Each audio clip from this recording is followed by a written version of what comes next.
une petite anecdote. Quand j'étais en 6e année, je suis allé à la radio avec le doyen de l'époque pour une interview. On préparait la semaine culturelle. Et dans l'interview, le doyen vantait la faculté de médecine et les meilleurs. Et quand on m'a donné la parole, je vais leur dire, écoutez, moi, je n'ai pas eu le bac avec mention. J'ai eu 11 au bac. J'ai fait le CUS 2 fois avant de réussir. Je n'avais pas les meilleures notes. Je n'ai jamais été major de ma promotion. Mais actuellement, c'est moi qui accompagne le doyen pour l'interview alors qu'il y a meilleur que moi. Donc, j'estime que peut-être j'ai quelque chose que les autres n'ont pas. Parce qu'il faut aussi décomplexer la chose. Il faut faire comprendre que la médecine, la science, tu sais, Claudel, tu sais très bien que ce n'est pas les meilleurs à l'école, ce n'est pas les majors qui font les meilleurs médecins. Pourquoi? Pourquoi? Moi, je pense qu'on doit plus nous amener à aller vers ce que j'appelle la médecine sociale, la pédiatrie, la médecine sociale en général. Ce n'est pas seulement la pédiatrie. Pour moi, je considère qu'un cardiologue qui est dans son cabinet, qui fait 100 échocœurs par jour, qui fait 10 millions de chiffres d'affaires par jour, il est utile à lui, il n'est pas utile à la société. Mais comment ça? Il n'est pas utile à la société parce que... Il produit des examens qui ont été prescrits par des médecins. Voilà, mais quel est l'impact sur la réduction de l'hypertension s'il se contente de gérer les complications de l'hypertension? S'il veut avoir un impact dans la société. Mais il est à son rôle, il joue son rôle. Ce n'est pas son rôle. Son rôle, il n'est pas un échographiste. Mais il y a d'autres qui doivent faire ce travail de prévention. Ah, donc quand c'est les autres, tu dis qu'il y a les autres, mais quand c'est moi, je dois tout faire. C'est un écosystème. Ah, mais pourquoi tu te focalises à ça? Tu te présentes comme un donneur de leçons. Parce que tu es en ligne, tu communiques, tu parles de l'humanisation des soins, de l'humanisation du patient, de l'humanisation de la société. Ça veut dire que tu es en train de leur dire, ce n'est pas ce qu'il faut faire. Voilà ce qu'il faut faire. Ça veut dire que tu te présentes comme un donneur de leçons. Raison pour laquelle je te pose cette question. Je ne me présente pas comme un donneur de leçons. J'apporte ma contribution. J'apporte ce que je pense être une valeur ajoutée. Je n'ai pas dit, laissez cela et faites ceci. Qu'est-ce que veut dire humaniser les soins? Ça, c'est pas... C'est une expression que je suis régulièrement, le thème humanisé dans ce qui concerne le jargon médical. Ça signifie quoi, humaniser? Il y a un philosophe et scientifique qui disait « Science sans conscience n'est que ruine de l'âme ». Et la santé illustre bien le domaine de la santé, les sciences de la santé illustrent bien cette citation. « Science sans conscience n'est que ruine de l'âme ». Donc, si je dois soigner Claudel, je ne peux pas entrer. Tu as quoi? Tu tousses, tu chauffes. Va faire le test du palu. C'est positif. Prends ça, un comprimé par jour pendant 3 jours. Suivant.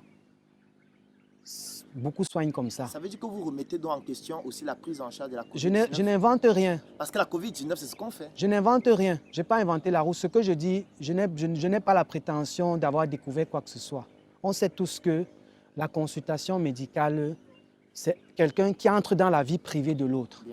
Le malade, quand il vient à toi, il est nu. Moi, j'ai toujours cette image de cette mère qui vient avec son enfant aux urgences qui convulse. Elle dit, docteur, mon enfant convulse. Elle vous donne l'enfant. Vous dites, maman, attendez dehors. Tu entres, tu fermes la porte, elle est derrière. Si vous êtes un médecin qui vient de consulter 50 patients depuis le matin, qui n'a pas été payé parce que son salaire a été, on lui a dit, il n'y a pas d'argent, et vous vous retrouvez dans ce cas de figure où vous êtes d'abord méprisé vous-même en tant qu'humain, comment est-ce que vous allez humaniser quand vous-même, vous n'avez pas de situation sociale standard? Voilà. Tu reviens à ce que j'ai dit. J'ai donc dit que pour humaniser, il faut être humain. Donc, on ne peut pas, c'est ce que je suis en train de t'expliquer, Claudel.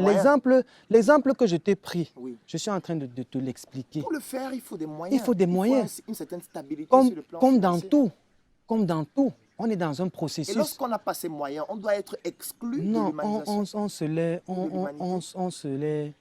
On les cherche. Si tu es allé dans l'entrepreneuriat, Claudel, ne donne pas l'impression que la santé est différente. Tu es allé chercher. Tu es sorti de ta zone de confort, tu es sorti de ce que tu avais. Et je crois que tu comprends très bien ce que je dis dans la formation. Quand je vois ton parcours, la formation médicale n'est pas un moule. Je suis d'accord. Mais je crois que la formation médicale t'a apporté beaucoup dans ta façon de voir. Clairement, d'une manière beaucoup plus humaine. C'est évident. Donc, tu es allé chercher les moyens de faire Mais avec j'ai ce aussi que ça envie t'a de dire coûté. que moi, j'ai eu à mener une expérience. Lorsque j'étais étudiant en médecine, où je posais une question simple à la plupart des personnes avec qui j'étais, c'était qu'est-ce qui t'a emmené en faculté de médecine? Est-ce que c'est ta passion? Est-ce que tu as voulu devenir médecin? Mais le résultat, il est scandaleux parce que plus de 80% des étudiants en faculté de médecine ne voulaient pas faire Moi médecine. inclus. Comment ça s'explique? Moi inclus. Quand j'étais petit, je voulais être cuisinier. Bon, je suis passé par plusieurs étapes. Je voulais, Est-ce que c'est pas un je voulais être caprice de rappeur, je voulais être... cuisinier? Est-ce que dans un pays comme le Cameroun, vouloir devenir cuisinier, Là où, ce n'est pas là où vous êtes lorsqu'on a venu déjà... ici, là, vous avez savouré les crevettes, non? Tu ne t'es pas senti bien quand tu as mangé les crevettes. Mais est-ce Pourquoi? que cette personne est riche forcément? Non, mais il trouve son compte. Tu sais combien? Quand tu vas dans les grands restos, il y a des restaurants où pour un plat. Les restaurants, pas les cuisiniers. Les Mais cuisiniers, c'est si un tu veux, salarié. non, mais si tu peux être cuisinier, avoir ton restaurant, qu'est-ce Mais qui combien, t'empêche? combien, non? Non, mais tu ne peux pas. C'est un milieu dans lequel tu ne t'es pas imprégné. Tu ne Parce que j'ai sauras envie pas de dire, vraiment. on peut mesurer le statut social de quelqu'un par rapport au rêve qu'il a. Revenons donc. Pourquoi moi, quand je suis arrivé en médecine, Oui. à l'interview, c'est facile de dire non, je veux être médecin, non, je veux sauver des vies, non, je veux ressembler à Dr House. Tu es passé par là. Tu vois comment on s'habille en première année. On veut être chaud.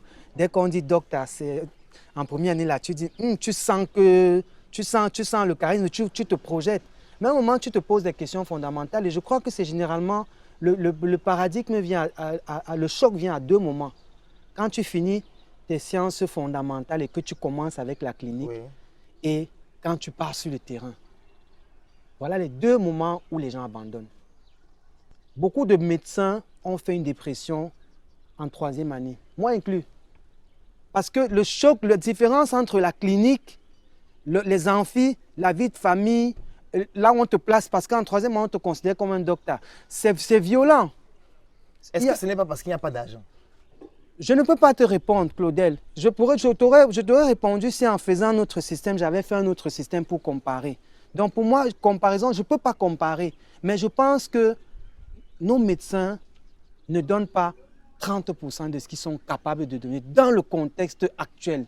Même si on veut se focaliser à penser que c'est difficile, on n'a pas les moyens. Non. Moi, pour un jeune médecin qu'on affecte en périphérie, beaucoup pensent qu'ils doivent arriver, trouver un hôpital fonctionnel. Non. Le rôle du médecin, quand il arrive en périphérie, c'est de rendre le système viable.